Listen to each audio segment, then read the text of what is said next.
Hi, நான் Emmanuel.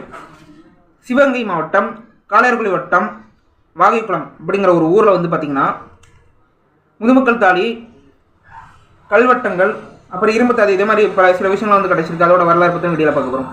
பார்க்கலாமா? Okay.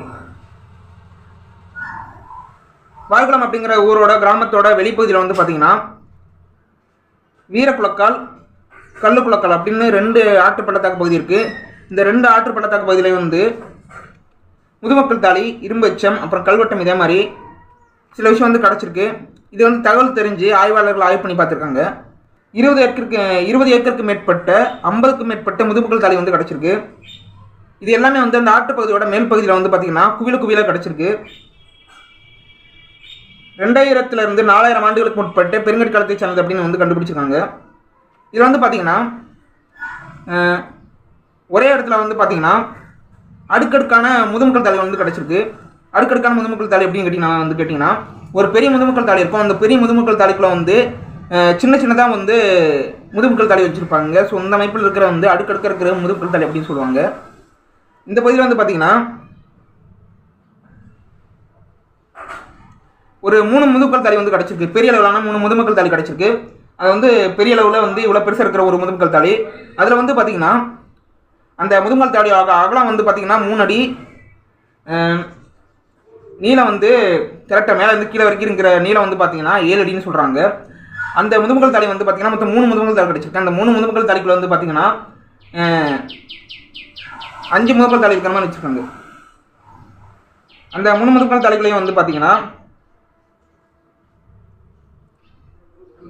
உள்ளே வந்து அடுக்கடுக்காக வந்து ஒரு 5 முதுமக்கள் தாலி இருக்கிற அமைப்பில் வந்து அதை வந்து பண்ணியிருக்காங்க.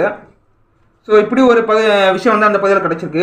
அது மட்டும் இல்லாமல் இரும்பு எச்சங்கள், சுண்ணாம்பு படிவு கற்கள், கருப்பு சிவப்பு பானை ஓடுகள், அது மட்டும் இல்லாமல் சில குறியீடு எழுத்துக்கள் இருக்கிற பானை ஓடுகள் அந்த பகுதியில் வந்து கிடச்சிருக்கு. அப்புறம் சில இடங்களில் வந்து கல்வெட்டமும் கிடச்சிருக்கு.